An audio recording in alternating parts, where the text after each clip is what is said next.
آپ پوچھیں گے وہ وفا کیا ہوتی ہے؟ یہ ایک الگ سبجیکٹ ہے جس کی ڈیٹیل میں نہیں جانا چاہ رہا، مگر ایک جملہ کہنا چاہ رہا ہوں. دوستو، وفاداری یہ نہیں ہے کہ سال کے بعد میلاد کا جلسہ کیا اور فنش، تقریر سنی، ایک کان سے سنی دوسرے سے نکال دی.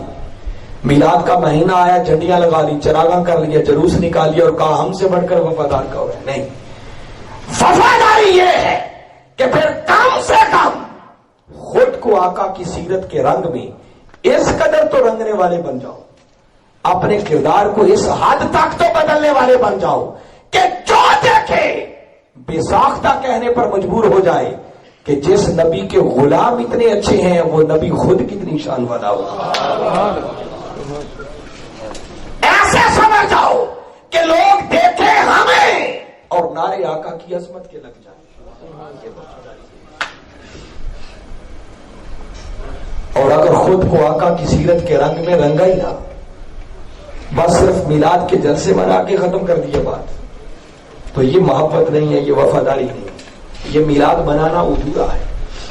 میں آپ کو درد دل کے ساتھ بڑی انصاف سے پوچھنا چاہ رہا ہوں، زیادہ میلاد منانے والے بیٹھے ہوں گے، مجھے بتائیں کہ کیا ہمارے آقا کی ولادت باسعادت صرف اس لیے ہوئی تھی کہ سال کے بعد میلاد کا ایک جلسہ کر لیا کریں اور بس؟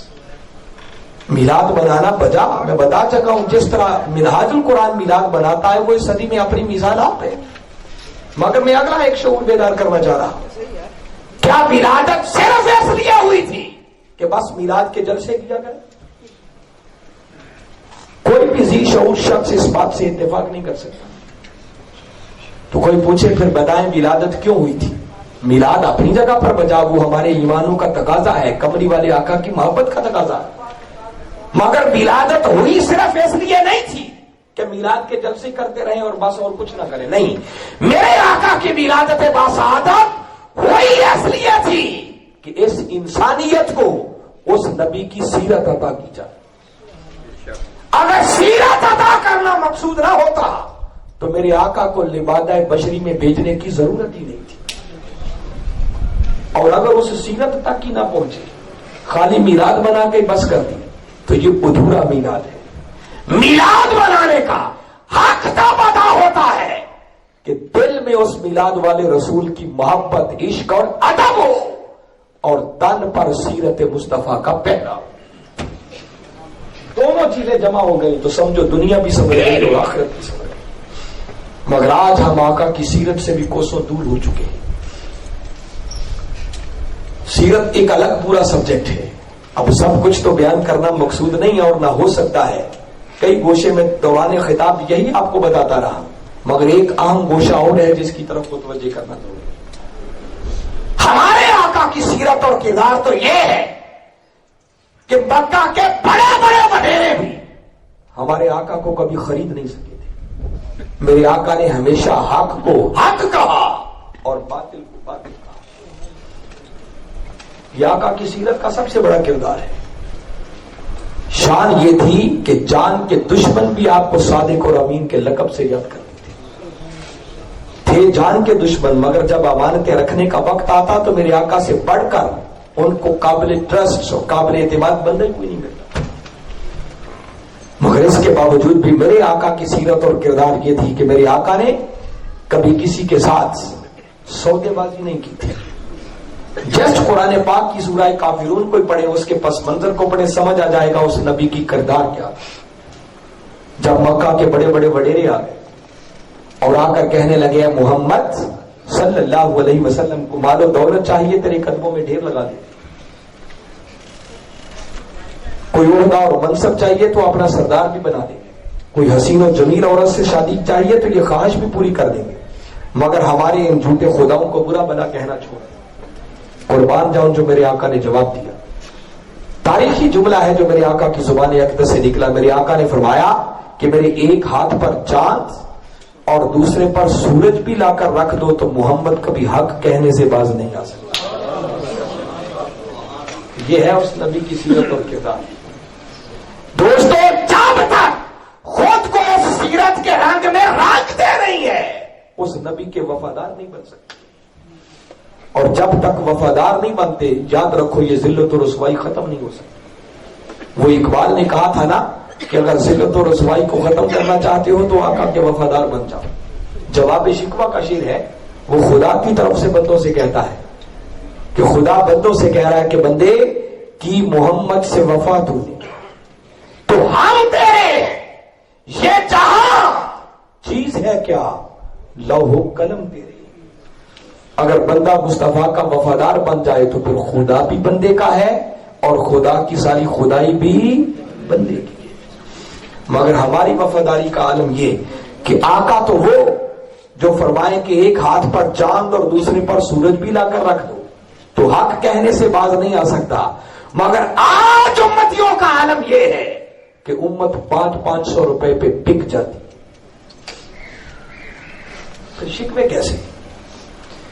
ابھی جو میں باتیں کرنے والا ہوں نا، بسا اوقات ایسی باتیں کرے نا تو لوگ کہتے ہیں کہ کیسی باتیں کر رہے ہو، علماء کو یہ بھی نہیں دیتا ایسی باتیں کی. اس حد تک ہمارے شعور مردہ ہو چکے.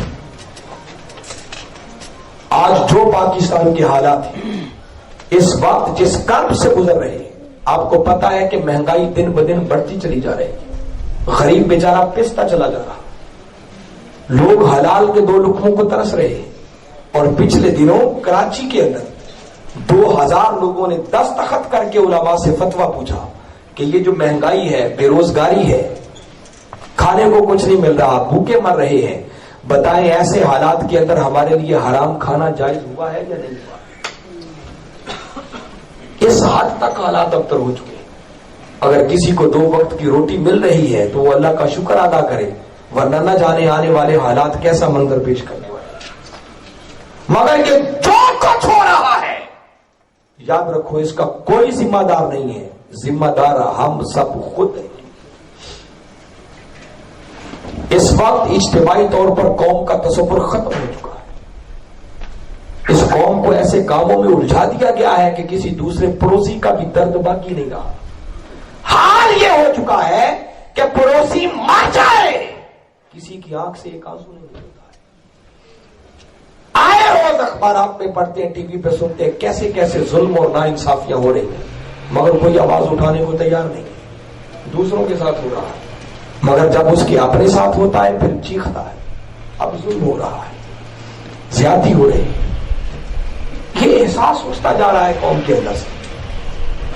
صرف 2 وقت کی روٹی ہر کسی کی فکر اس وقت بنی ہوئی. میں جو بات کہنا چاہ رہا ہوں، جس شعور کو بیدار کرنا چاہ رہا ہوں، جس حق کو حق کہنے کی طرف آپ کو لانا چاہ رہا ہوں، جس وفاداری کی بات کرنا چاہ رہا ہوں، وہ وفاداری سیکھنی ہو تو کبھی کربلا کے میدان میں حسین سے سیکھو. اس نے آقا کی سیرت کے رنگ میں خود کو کیسے رکھا تھا. میں سادہ سی بات بتاتا ہوں کہ کربلا میں جو کچھ ہوا، کبھی آپ نے سوچا اس کا پس منظر کیا تھا؟ حسین کو سب کچھ کیوں قربان کرنا پڑا؟ پھر میں جملہ کہہ رہا ہوں کہ کوئی بھی ذی شعور شخص اس بات سے بھی انکار نہیں کر سکتا کہ کربلا کا پس منظر جو کچھ بھی ہوا کربلا میں، اس کی بیک گراؤنڈ صرف اتنی تھی کہ امام علی مقام امام حسین علیہ السلام نے بدبخت یزید کی بیعت نہیں کی. اتنا ہی مسئلہ تھا نا، جس کو خواجہ اجمیر نے اپنے ایک مصرے کے اندر ہائی لائٹ کیا تھا کہ سرداد نہ داد دست در دست یزید، کہ حسین نے سر تو دے دیا مگر یزید کے ہاتھوں میں ہاتھ نہیں دیا. تو پوری ربائی بھی نہیں پڑھ رہا تھا کہ وقت نہ جائے، میں صرف موضوع سے ریلیونٹ بات آپ کو بتا رہا. تو بس منظر صرف ایک تھا کہ یزید کی بیعت نہیں کی. اگر امام علی مقام بیعت کر لیتے تو مجھے بتائیں کربلا میں جو کچھ ہوا یہ ہوتا کچھ بھی نہ ہوتا. مگر حسین نے سب کچھ دینا گوارا کر لیا مگر یزید کے ہاتھوں میں ہاتھ نہیں دیا. بکے نہیں. اور وہ یزید خرید بھی کیسے سکتا تھا؟ حسین اپنے نانا کی زبان چوس چوس کر پروان چڑھے تھے. ایک یزید تو کیا، وہاں کروڑوں یزید بھی آ جاتے تو حسین کو کبھی خرید نہیں سکتے. اب میں جو اس کے اندر ایک فلسفہ بتانا چاہ رہا ہوں، امام علی مقام نے جو بیعت نہیں کی تھی، یاد رکھیں اس دور کا بیعت کرنا آج کے دور کا ووٹ ڈالنا تھا. یہ وہ دور تھا جس دور میں پرچیاں نہیں ڈالی جاتی تھی، ووٹ نہیں ڈالے جاتے تھے، بلکہ ووٹ کی جگہ بیعت لی جاتی. جو بیعت کر لیتا مانا ہوتا کہ اس نے اپنا ووٹ دے دیا ہے، اور جو بیعت سے انکار کرتا اس کا مطلب ہوتا کہ اس نے اپنا ووٹ نہیں دیا، یہ ووٹ نہیں دینا چاہ رہا۔ امام علی مقام امام حسین علیہ السلام نے بدبخت یزید کی بیعت نہ کر کے قیامت تک آنے والی انسانیت کو پیغام دے دیا۔ لوگوں جاننا چاہتے ہو حسینیت کیا ہے، تو فرمایا حسینیت ہر ظالم، جابر، کرپٹ، ملک اور قوم کے سرمایہ سے کھیلنے والے، اللہ اور اس کے رسول کے دین کا مذاق اڑانے والے ہر ایسے شخص کو ووٹ نہ دے کر پاؤں کی ٹھوکر سے ٹھکرا دینے کا نام حسینیت ہے۔ اور آج اس حسین کے ماننے والے اگر 500 روپے پہ بک جاتے ہیں تو ان کا حسین سے کیا تعلق ہو سکتا ہے؟ ابھی پھر الیکشن کا دور آنے والا ہے، میں جس شعور کو بیدار کرنا چاہ رہا ہوں۔ پھر ہم رونا روتے ہیں کہ ہمارے حالات بدلتے رہے، کیسے بدل جائیں؟ پھر کوئی آئے گا، آگے نعرہ لگائے گا تمہارے گاؤں کی نالیاں بنا دے گی، قوم نالیوں پہ بک جائے گی۔ کوئی کہے گا تمہاری سڑکیں بنا دے گی، قوم سڑکوں پہ بک جائے گی۔ کوئی کہے گا سوئی گیس تمہارے علاقے میں آ جائے گی، قوم اسی پہ بک جائے گی۔ کوئی برادریوں کے نام پہ بک جائے گا۔ ارے جو 500 روپے پہ بک جانے والے ہوں ان کا حسین اور حسین کے نانا سے کیا تعلق ہو سکتا ہے؟ ذرا ایک لمحے کے لیے سوچے کتنے بھولے ہیں ہم لوگ۔ آج کا کرپٹ الیکشن کا نظام جو ہمارے ملک کی بدحالی کا اصل سبب ہے۔ کبھی سوچے کہ وہ شخص جو 15-20 کروڑ روپے آپ کی اپنی ایک سیٹ جیتنے کے لیے خرچ کرتا ہے، ہم کتنے بھولے لوگ ہیں؟ کیا وہ جیت کر کل قوم کی خدمت کرنے کے لیے آنا چاہ رہا ہے؟ یہ ہمارا بھول پن ہے۔ وہ خدمت کرنے کے لیے نہیں آنا چاہ رہا۔ آج کا کرپٹ الیکشن کا نظام ایک کاروبار ہے، بزنس ہے، تجارت ہے کہ آج کروڑوں لگاؤ پھر اربوں کماؤ، دونوں ہاتھوں سے لوٹنے کے لیے بیٹھے۔ اس ملک کو گروی رکھا جا چکا ہے، اور جب تک قوم نے اپنا کردار ادا نہ کیا، اپنے شعور کی آنکھیں نہ کھولی، کیونکہ اللہ کا وعدہ ہے کہ خدا نے آج تک اس قوم کی حالت نہیں بدلی، نہ ہو جس کو خیال آپ اپنی حالت کے بدلیں۔ ان اللہ لا یغیر ما بقوم حتی یغیروا ما بانفسہم۔ اللہ خود بخود حالات نہیں بدلتا، یہ اس کا نظام ہے جو اس نے قرآن میں اعلان کر دیا۔ مگر ہمارا حال اس وقت اجتماعی طور پر یہ ہے کہ پوری قوم ایک بھیڑ بکریوں کا ریوڑ ہے، جس کو جو چاہے اپنے حصے کی بھیڑ بکریوں کو ہم کے لے جاتا۔ آج ایک لیڈر آ جائے اسی طرح کا مجمع گراؤنڈ بھر جائے گا، کل دوسرا آ جائے ساری زندگی اسی کو گالیاں دیتے رہے ہوں گے 5 سال تک، مگر کل آ جائے پھر اسی کنارے لگانے کے لیے قوم نکل آئے۔ حالات کیسے بدلیں گے اس قوم میں؟ کہیں سے تو آغاز ہونا چاہیے۔ اس وقت وہ مرد کلندر جس کو ڈاکٹر محمد طاہر القادری کے نام سے یاد کرتے ہیں، الیکشن کو وہ لات مار چکے۔ مت سمجھے کہ میں اس لیے کہہ رہا ہوں کہ وہ ووٹ مانگنا چاہ رہے، نہیں، وہ تو اس وقت قوم کے شعور کو بیدار کرنا چاہ رہے ہیں کہ آؤ اگر ملک اور قوم کے حالات بدلنا چاہتے ہو تو سب سے پہلے اس کرپٹ الیکشن کے نظام کا بائیکاٹ کرو۔ اسی لیے اس مرد کلندر نے 18 دسمبر کو لیاقت باغ راولپنڈی کی سرزمین میں سپریم کورٹ اور چیف جسٹس سے یہ مطالبہ کیا کہ اس ملک میں مت الیکشن کروائے جائے۔ یہ جمہوریت نہیں ہے، یہ مجبوریت ہے۔ آپ نے فرمایا مت الیکشن کروائیں، ایک کیئر ٹیکر حکومت بنائی جائے جس میں نیک، دیانتدار، پڑھے لکھے ہر شعبے کے ماہرین ان بلایا جائے، ان کو پہلے ملک اور قوم کے حالات سنوارنے کا موقع دیا جائے، لوگوں کو ایجوکیٹ کیا جائے، پھر الیکشن کروائیں۔ قوم کو شعور ہو ووٹ دینا کس کو ہے، ووٹ کی اہمیت کیا ہے، تب جمہوریت ہو۔ اور یہی شعور پوری قوم کا ہم اپنی بساط کے مطابق بیدار کرنا چاہ رہے ہیں۔ ہم ایک اپنا فریضہ ادا کر رہے ہیں۔ اس مرد کلندر نے وہاں بھی یہی جملہ کہا تھا کہ میں تو ایک پیغمبرانہ سنت ہے جس پر عمل کر رہا ہوں، اب آگے آپ کی مرضی، کوئی اس پر کان دھرتا ہے یا نہیں دھرتا ہے، مگر اس وقت امت کی نجات کا حال اسی بات میں ہے کہ سب سے پہلے اس کرپٹ الیکشن کے نظام کا بائیکاٹ کر دیا جائے۔ جب تک یہ ظالم نظام اس ملک میں موجود ہے، اس ملک کی تقدیر نہیں بدل سکتی۔ جب سے پاکستان بنا ہے، بلکہ پاکستان سے پچھلی ہسٹری کو اٹھا کر دیکھیں، وہی بڑے بڑے وڈیرے، پہلے وہ بڑے تھے، آج کسی کا پوتا ہے، کسی کا دوتا ہے، کسی کی بیٹی ہے، کسی کا اور آگے ہے، وہی الیکشن میں آ رہے ہیں۔ غریب عوام بیچاری کا تو حصہ ہی نہیں ہے کہ وہ بھی حکومت میں حصہ لے سکے۔ اور قوم اس حد تک اپنی آنکھیں بند کر کے بیٹھیے کہ جیسے ہم نے تسلیم کر چکے ہیں، بس ہمارا کام ہی یہی ہے، مقدر ہی یہ ہے کہ بس جو یہ کہیں آنکھیں بند کر کے پیچھے چلتے چلے جائیں۔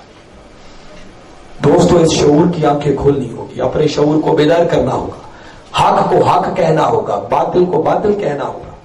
جب تک قوم پوری کے اس شعور کو ہم بیدار نہیں کرتے، اور یہ ایک آدھ بندے کا کام نہیں ہے، پوری قوم کو اس کے لیے فریضہ ادا کرنا ہوگا۔ سریعان بدلا جائے گا، سریعان بدلا جائے گا، تکبیر انقلاب۔ اس مرد کیلنڈر کے خطابات ریکارڈ ہو چکے ہیں، خود سنیں، میں تو چند ایک جھلکیاں آپ کو دے رہا ہوں۔ ابھی 3 دن پہلے آپ کا ورکرز کنونشن سے خطاب تھا جو کینیڈا سے کیا۔ ملک پاکستان میں 222 جگہوں پر بڑے بڑے اجتماعات تھے جو لوگ سن رہے تھے، 18 ملکوں کے اندر سنا جا رہا تھا۔ اس کی ریکارڈنگ لیں، لیاقت باغ والے جلسے کی ریکارڈنگ لیں، ناصر باغ لاہور کے جلسے کی ریکارڈنگ لیں، گھر گھر اس پیغام کو پہنچائیں۔ طاہر القادری کے پاس کوئی ایجنسیوں کا پیسہ نہیں ہے کہ ہر شہر میں کروڑوں روپے لگا کر جلسے کرے اور عوام کے شعور کو بیدار کرے، تاہم اپنے کارکنوں کے ذریعے وہ اس فریضے کو انجام دے رہے ہیں، دیتے رہیں گے۔ ایک آواز ہے جو ہم اٹھا رہے ہیں، مگر آئے اس کے لیے خود بھی اس مرد کلندر کے دست و بازو بنے۔ یہ جو پیغامات آپ نے سنے، جو اتحاد امت کا پیغام ہے، جو اسلام کا امن کا پیغام ہے، جو بیداری شعور کا پیغام ہے، اس پیغام کو اگر حق سمجھتے ہیں تو پھر اس تحریک کے آئے ممبر بنے، رفیق بنے، کارکن بنے، خود دست و بازو بن کر اس پیغام کو آگے سے آگے بجائیں۔ اگر گھر ہاتھ پہ ہاتھ رکھ کے بیٹھے رہیں کہ ٹھیک ہے دوسرے کریں گے، حالات خود بخود سنور جائیں گے، تو ایسے نہیں سنور سکتے۔